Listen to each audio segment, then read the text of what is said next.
అందరికీ నమస్కారం. Indian kitchen దేశీయ వంటకాలకు స్వాగతం సుస్వాగతం. ముందుగా ఈటీవీ అభిరుచి ప్రేక్షకులందరికీ వరలక్ష్మి వ్రతం శుభాకాంక్షలు.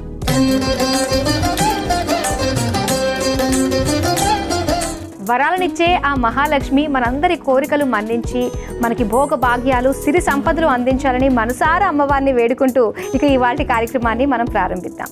వరలక్ష్మి వ్రతం అంటే సౌభాగ్యం, సిరి సంపదలు, అన్ని రకాల అమ్మవారి దీవెనలు మనకి అందవలసిన రోజు. అయితే ఆ లక్ష్మీదేవి అనుగ్రహం పొందడానికి మనం ఏం చేయాలి, ఇలాంటి ఆసక్తికరమైన విషయాల గురించి మనకు తెలియజేస్తూ అమ్మవారికి ఇష్టమైన నైవేద్యాలను మనకు పరిచయం చేయడానికి మన సెట్కు విచ్చేశారు ప్రముఖ ఆధ్యాత్మికవేత్త, జ్యోతిషరత్న, జ్యోతిషంలో డాక్టరేట్ పొందిన మహిళ డాక్టర్ కోణాల భాగ్యలక్ష్మి గారు. మరి ఆహ్వానించేద్దామా అమ్మని? ప్లీజ్ వెల్కమ్ అమ్మా. నమస్తే అమ్మా. నమస్తే తల్లి. అమ్మ, ముందుగా అయితే ఇండియన్ కిచెన్కి స్వాగతం, అలాగే వరలక్ష్మి వ్రతం శుభాకాంక్షలు.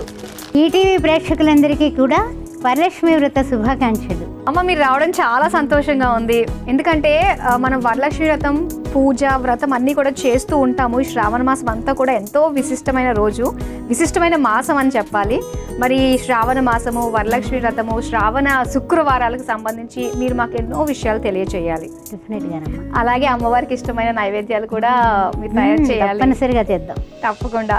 ముఖ్యంగా అమ్మ, మిమ్మల్ని చూస్తుంటేనే లక్ష్మీదేవిలా అనిపిస్తూ ఉన్నారు. సో నిజంగా అంటూ ఉంటారు కదా ఒక మాట, మనం లక్ష్మీదేవి అమ్మవారికి ఎవరికి పూజ చేసినా కూడా మనం కూడా అలానే రెడీ అయ్యి అమ్మవారిని పూజ చేయాలి అని చెప్పేసి ఏమంటారు మీరు? సరే అంటాను. ఎందుకంటే భగవద్గీతలో కూడా రూపేచ లక్ష్మి అన్నాడు కృష్ణ పరమాత్మ. అందువల్ల రూపంలో అమ్మవారిలాగే మనం తయారు కావాలట. అందువల్ల మన మామూలుగా కూడా వస్త్రధారణ, వేషధారణ, అలంకరణ అమ్మవారికి చాలా ప్రియం కదా. ఆ విధంగానే మనం కూడా ఉండాలి. ఓకే, మరి అర్థమైంది కదా. లక్ష్మీదేవి అనుగ్రహం పొందాలంటే, వరలక్ష్మి వ్రతం చేసిన ఫలితం మనకి రావాలంటే మనం కూడా లక్ష్మీదేవిలాగే రెడీ అయ్యి అమ్మవారికి వ్రతం పూజ అన్నీ కూడా మనం నిర్వహించాలి. అంతే. ఓకే అమ్మ, మరి నైవేద్యాలు కూడా అమ్మవారికి ఇష్టమైనవి చాలా చాలా ప్రస్తావించడం జరిగింది కదా. సో ముందుగా అయితే అమ్మవారికి నైవేద్యంగా మీరు మాకు ఏ నైవేద్యాన్ని పరిచయం చేయబోతున్నారు? అందరికీ బొబ్బట్లు అంటే చాలా ఇష్టం. అమ్మవారికి కూడా బొబ్బట్లు నివేదన చేస్తే చాలా ఇష్టం. కానీ ఏంటంటే కనుక ఈ రోజు నాడు స్పెషల్గా అమ్మవారికి ఏదైనా పెట్టాలంటే కర్రపెండలంతో చేసినటువంటి బొబ్బట్లనే అమ్మవారికి సమర్పిద్దాం. మరి తప్పకుండా. అమ్మవారికి కర్రపెండలం ఇలాంటివన్నీ కూడా అమ్మవారికి ఎంత కూడా ఇప్పుడు అంతే కదమ్మా. ఏమిటంటే అంటే చెప్పాలంటే ఆ మహర్షులందరూ కూడా ఏం తినేవాళ్ళు? కందమూలాలే కదా. అలాంటి కర్రపెండలం కూడా దానికి సంబంధించిందే కాబట్టి అది కూడా శాస్త్రోక్తంగా మనం తయారు చేసి అమ్మవారికి నివేదన చేస్తే హృదయపూర్వకమైనటువంటి శుభాకాంక్షలు మనకు దొరుకుతాయి. తప్పకుండా అమ్మ. సో మీరు విన్నారు కదండి, అమ్మవారికి ప్రీతికరమైన కర్రపెండలం బొబ్బట్లు ఇప్పుడు మనం తయారు చేసుకోబోతున్నాం. మరి దీని తయారీకి కావాల్సిన పదార్థాలు ఏంటో చూద్దామా?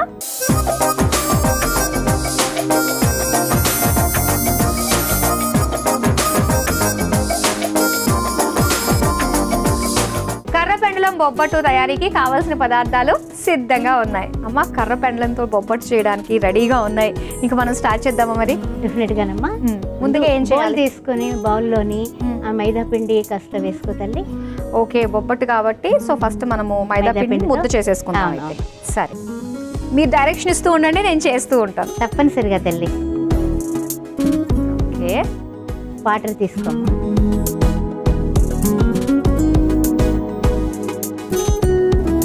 అమ్మ, నేను చేస్తూ ఉంటాను. ఓకే అమ్మా.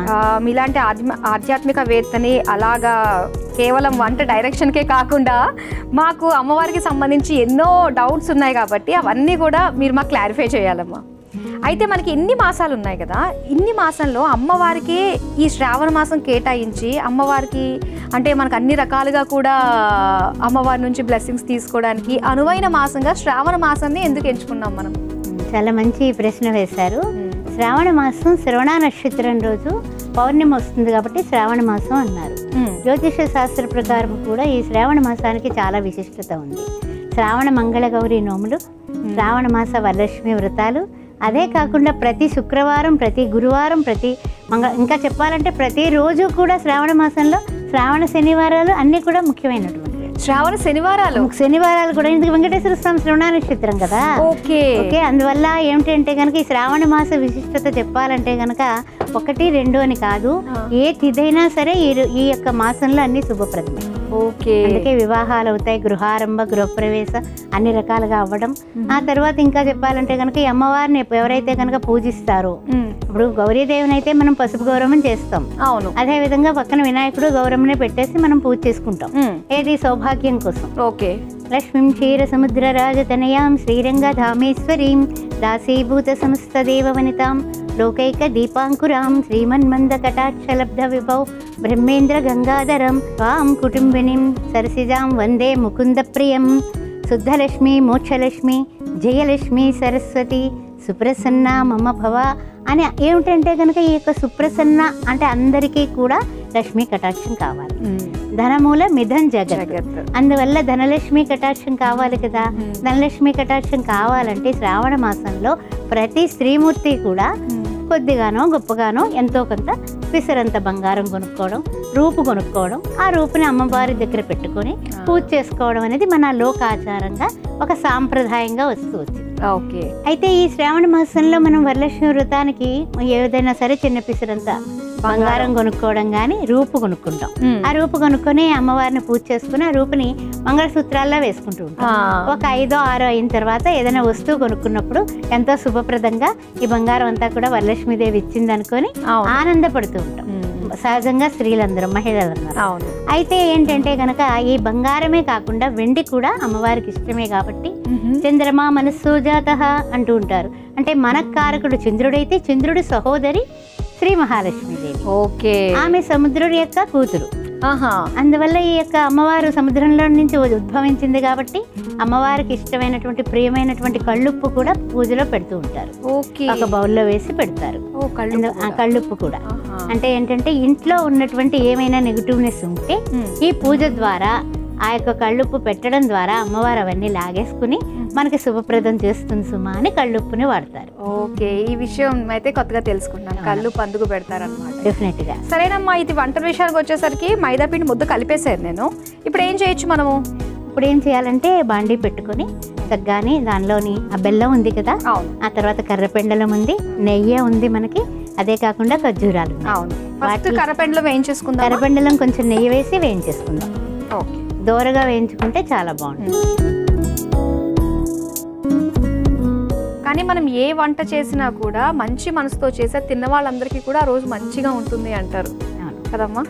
అందుకే ప్రసాదం అంతా కూడా ముందుగానే అమ్మవారికి ఇష్టమై చేస్తాం కాబట్టి ఆ భావన అందులోకి వెళ్ళి అది చాలా టేస్టీగా ఉంటుంది మనకి. ఎంత హడావుడిగా చేస్తాం. యద్భావం తద్భవతి. అవును. మనం ఏదైతే భావనతో చేస్తామో అందుకని అమ్మవారు కూడా సంతోషిస్తుంది. అందువల్ల అంటే కనుక అమ్మ అందరికీ అమ్మే. ఇచ్ఛాశక్తి, క్రియాశక్తి, జ్ఞానశక్తి స్వరూపిణి. అమ్మకి తీపి పదార్థం అంటే ఇష్టం. పాయసాన్న ప్రియాసక్త అంటూ ఉంటాం కదా, పాయసానాన్ని పెడుతూ ఉంటాం. ఒబ్బట్టు కూడా పాయసానంతో సమానమే కదా. అందులో బెల్లం పడుతోంది, ఖర్జూరాలు పడుతున్నాయి, కర్రపెండలం పడుతోంది. అది మనకారకుడైనటువంటి కర్రపెండలంలో చంద్రుడు. ఓకే. ఆ బెల్లంలో చూస్తే గురువు గారిని చూద్దాం. అవునవును, ఎల్లో కలర్. అవును, ఖర్జూరాల్లో కూడా అంతే. అదే ఈ విధంగా నెయ్యి వేడి కరిగింది, మీరు కొంచెం వేసి కర్రపెండలం వేసి. అమ్మ నెక్స్ట్ ఏం వేద్దాం అమ్మా? నెక్స్ట్ ఇంకొంచెం బెల్లం వేస్తారమ్మా. బెల్లమైనా మనకి ఖర్జూరం ఉంది కాబట్టి కొంచెం తీపి కోసం అన్నట్టుగా కొద్దిగా వేద్దాం మనం. అలాగేనమ్మా, మంచిది.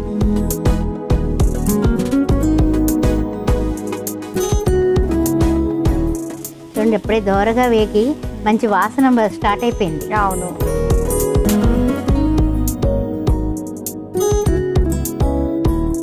ఇప్పుడు నెక్స్ట్ ఏం వేద్దామంటారు? ఖర్జూరాలు వేస్తారా? వేసేద్దాం. ఇది వేసేయండి, పర్వాలేదు. మరి మౌల్డ్ అవ్వాలి కదా. ఖర్జూరాలు పేస్ట్ అండి వేస్తున్నాము.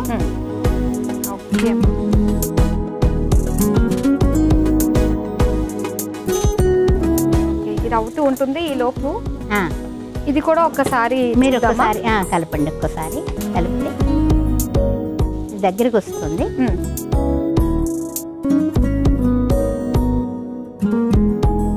అమ్మ ఇది కూడా అయిపోయింది మనకి. అలాగే ఇది కూడా అయిపోయినట్టే కదా. అయిపోయింది. స్టవ్ ఆఫ్ చేసేసుకుందామా? చేసేసుకుందాం. ప్యాన్ సెపరేట్ అయిపోయింది కాబట్టి రెడీ అయిపోయింది. చక్కగా పాకం కూడా మంచిగా వచ్చింది. అసలైంది వెయ్యాలి కదా, ఇలాచి. ఇలాచి పౌడర్ లాస్ట్ లో వేసేసుకుంటే సరిపోతుంది. అంటే మీరు చెప్తారా మరిచారా అనుకుంటూ ఉన్నా. అమ్మ ఇక బొబ్బట్లు చేసుకోవడం మనం స్టార్ట్ చేయొచ్చేమో, ఒకసారి టెస్ట్ చేస్తా. ఓకే, చల్లారిపోయిందండి. ఇది మార్చేస్తారా ఇటు? ఓకే అమ్మా, తప్పనిసరిగా. కాస్త తవ్వ మనం వేడి చేసుకుందాం అమ్మా. definitely. ఈ లోపల సిమ్లో పెట్టుకుని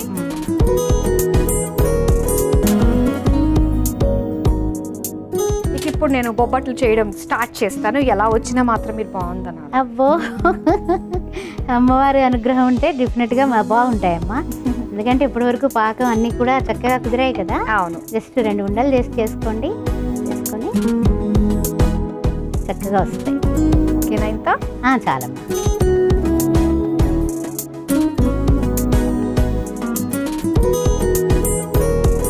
ఆ సైజులో చేశాను, పర్వాలేదు. అమ్మవారికి ఆ సైజులో పెడితే బాగుంటుంది కదా అనిపించింది. డెఫినెట్గా. దీనికి కొద్దిగా నెయ్యి వేద్దాం. ఒక స్పూన్ తీసుకుని మీరు కాల్చుతూ ఉంటారా? నేను ఇంకో బొబ్బట్టు కూడా చేసేయండి.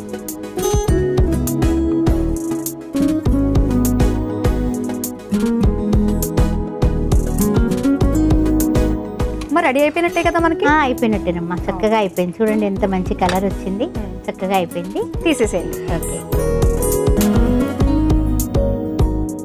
చూసారు కదా, కర్ర పెండలం బొబ్బట్లు రెడీ అయిపోయాయి. మరి వీటి తయారీకి కావాల్సిన పదార్థాలు, తయారు చేసే విధానం మరోసారి చూద్దాం.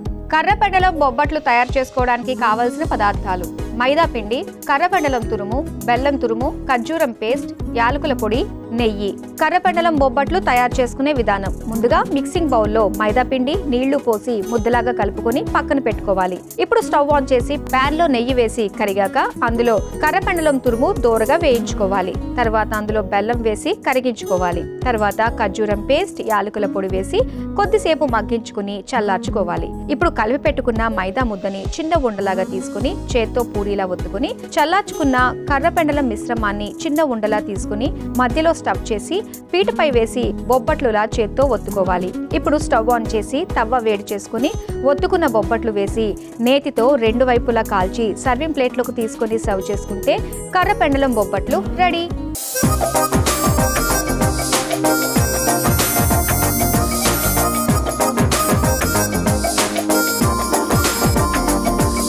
కర్రపెండలం బొబ్బట్టు తయారీకి కావలసిన పదార్థాలు, తయారు చేసే విధానం చూశారు కదా. ఇప్పుడు అమ్మవారికి నైవేద్యంగా సమర్పిద్దాం.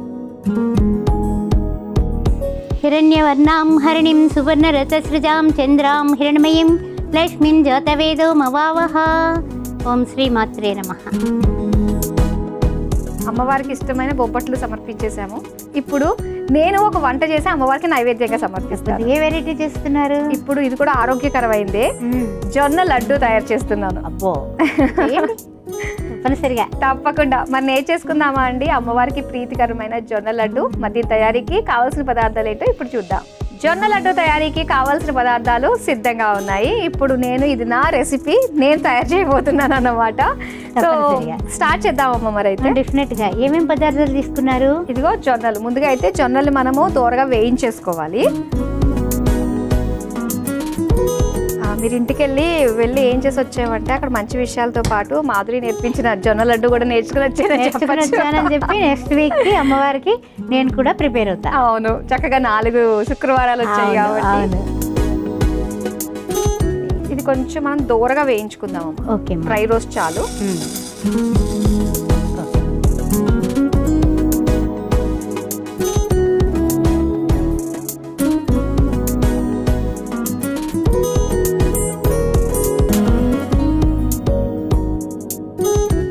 అమ్మవారికి అంటే పువ్వులు, దాంతోపాటు నైవేద్యం ఇవన్నీ కూడా ప్రీతికరమైన సమర్పించాలనుకుంటూ ఉంటాం కాబట్టి ఏ రంగు పువ్వులు సమర్పిస్తే మంచిది అంటారు అమ్మవారికి? గులాబీలు సమర్పించవచ్చు. తర్వాత ఆవిడ ఏంటంటే కనుక సుగంధభరితమైనటువంటి పువ్వులని ఇష్టపడుతుంది. మల్లెలు, అదేవిధంగా చెప్పాలంటే కనుక మందారాలు, ఇంకా చెప్పాలంటే కనుక ఈ 108 నామాలు ఉన్నాయి కదా అమ్మవారికి, అది మారేడు దళాలతో కనీసం 21 మారేడు దళాలన్నా తీసుకొని ఆ మారేడు దళాలతో పూజిస్తే అమ్మవారి లక్ష్మీ కటాక్షం బాగా తొందరగా కలగడానికి చాలా సువర్ణమైనటువంటి అవకాశం. అమ్మవారికి ఇష్టమైంది, ఆరోగ్యానికి చాలా మంచిది కాబట్టి ఇది కూడా నేర్చేసుకుందాం.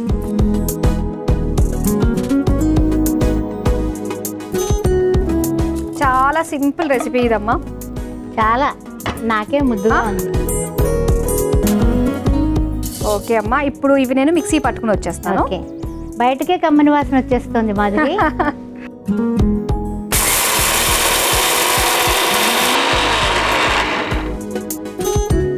వావ్, ఇదిగో ఇలాగా మిక్సీ పట్టేసుకున్నాను. జొన్నలు కాస్త రవ్వగా ఉన్నా కూడా బాగానే ఉంటుంది. మరి ఈ పౌడర్ లా కాకుండా, ఎందుకంటే పంచదార ఆల్రెడీ మనం పౌడర్ కింద చేసుకున్నాం కదా, బాగుంటుంది. ఇదిగో ఇలా మిక్సీ పట్టుకున్న జొన్న రవ్వని ఇందులో వేసేస్తున్నా. ఇప్పుడు ఇందులో పంచదార వేసేసుకున్నాం. పంచదార పౌడరు, పంచదార పొడి. ఎందుకంటే ఎంతోమంది చిన్నపిల్లలు కూడా వరలక్ష్మి వ్రతానికి ఏం పెట్టాలి అంటే కనుక చాలా సులభంగా ఉంది ప్రసాదం. అవును, వాళ్ళంతటా వాళ్ళే వాళ్ళు చేసేసుకోవచ్చు. అయితే డ్రై ఫ్రూట్స్ ఒకటి ఇక్కడ వేయించేసుకుందాం. డెఫినెట్గానమ్మా. కాస్త నెయ్యి వడ్డించండి ఇందులో, కొంచెం నెయ్యి.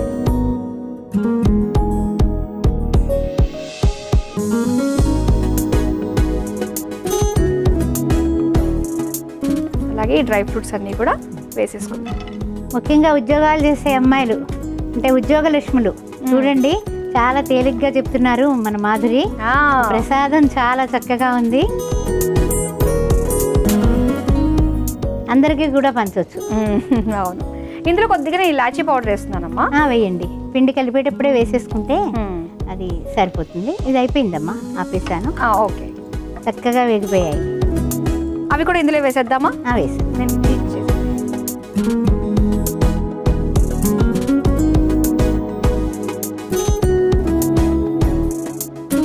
ఇక నెయ్యి వేసుకుంటూ చుట్టుకోవడమే అంతే.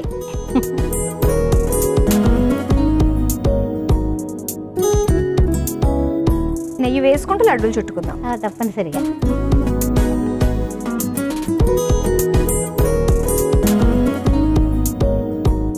జొన్న లడ్డు రెడీ అయిపోయిందండి. మరి దీని తయారీకి కావాల్సిన పదార్థాలు, తయారు చేసే విధానం మరోసారి మీకోసం. జొన్న లడ్డు తయారు చేసుకోవడానికి కావలసిన పదార్థాలు: జొన్నలు, పంచదార పొడి, నెయ్యి, యాలకుల పొడి, డ్రై ఫ్రూట్స్. జొన్న లడ్డు తయారు చేసుకునే విధానం: ముందుగా స్టవ్ ఆన్ చేసి ప్యాన్ లో జొన్నలు వేసి వేయించి మిక్సీ జార్లోకి తీసుకుని మిక్సీ పట్టుకుని మిక్సింగ్ బౌల్లోకి తీసుకోవాలి.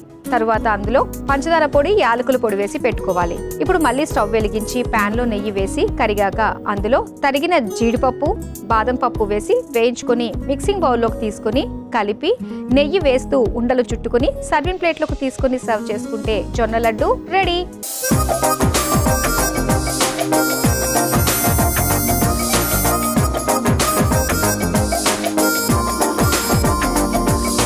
జొన్న లడ్డు తయారీకి కావాల్సిన పదార్థాలు, తయారు చేసే విధానం చూశారు కదా. ఇప్పుడు అమ్మవారికి నైవేద్యంగా సమర్పిద్దాం. అమ్మ, మీ చేతితో నైవేద్యం పెడతారా?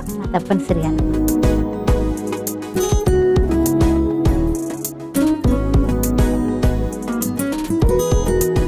ఓం శ్రీ మహాలక్ష్మీదేవ్యై నమః. నైవేద్యం సమర్పయామి. ఓం ప్రణాయ స్వాహ, అపానాయ స్వాహ, ఉదానాయ స్వాహ, సమానాయ స్వాహ, వ్యానాయ స్వాహ. శ్రీమాత్రే నమః. నైవేద్యం సమర్పయామి. రెడీ.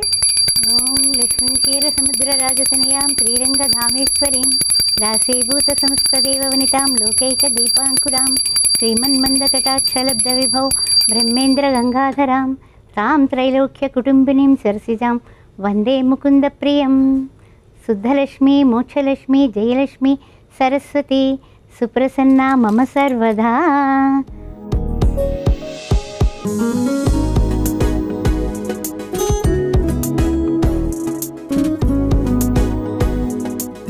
అమ్మవారికి నైవేద్యంగా సమర్పించేసాము. ఇప్పుడు మనం స్వీకరిద్దామా అమ్మ? తప్పనిసరిగా. ఓకే, ముందుగా అయితే కర్రపెండలం బొబ్బట్టు.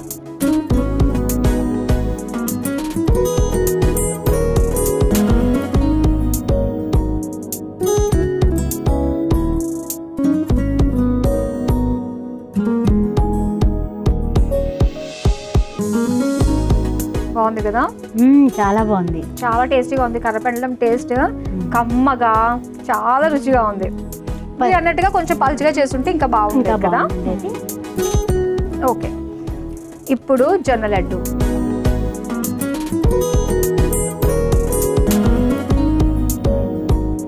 దీన్నే మనం హాఫ్ ఆఫ్ చేసుకుందాం. తప్పనిసరిగా. ఒక్కసారి లోపల చూస్తే ఆ డ్రై ఫ్రూట్స్ తోటి ఎంత బాగుందో తీసుకోవడం. నేను తిన్నా.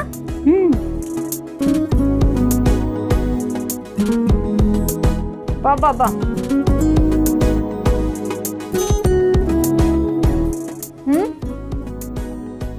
చాలా బాగుంది కదా, మీరు ఆస్వాదించండి, నాకు అర్థమైంది. ఓకే అమ్మా, మీరు కూడా సో చక్కగా మా దగ్గరికి వచ్చి అమ్మవారి యొక్క విశిష్టత, శ్రావణ మాసం యొక్క విశిష్టత, వరలక్ష్మీదేవి అనుగ్రహం పొందాలంటే ఏం చేయాలి, ఒక మంచి మంత్రాలు ఇవన్నీ కూడా తెలియజేస్తూ చక్కటి వంటకాలు మాకు పరిచయం చేసినందుకు థ్యాంక్ యూ సో మచ్ అమ్మా. శ్రీమాత్రే నమః. చూసారు కదా, వరలక్ష్మి వ్రతం సందర్భంగా భాగ్యలక్ష్మి గారు మనకి పరిచయం చేసిన 2 టేస్టీ రెసిపీస్ చాలా బాగున్నాయి. మీరు తప్పకుండా ట్రై చేయండి. ఇది ఇవాల్టి వరలక్ష్మి వ్రతం ప్రత్యేక కార్యక్రమం. రేపు కూడా మరో 2 రుచికరమైన వంటకాలతో మళ్ళీ మీ ముందుకు వస్తాం. మరోసారి ప్రేక్షకులందరికీ వరలక్ష్మి వ్రతం శుభాకాంక్షలు తెలియజేస్తూ నమస్తే.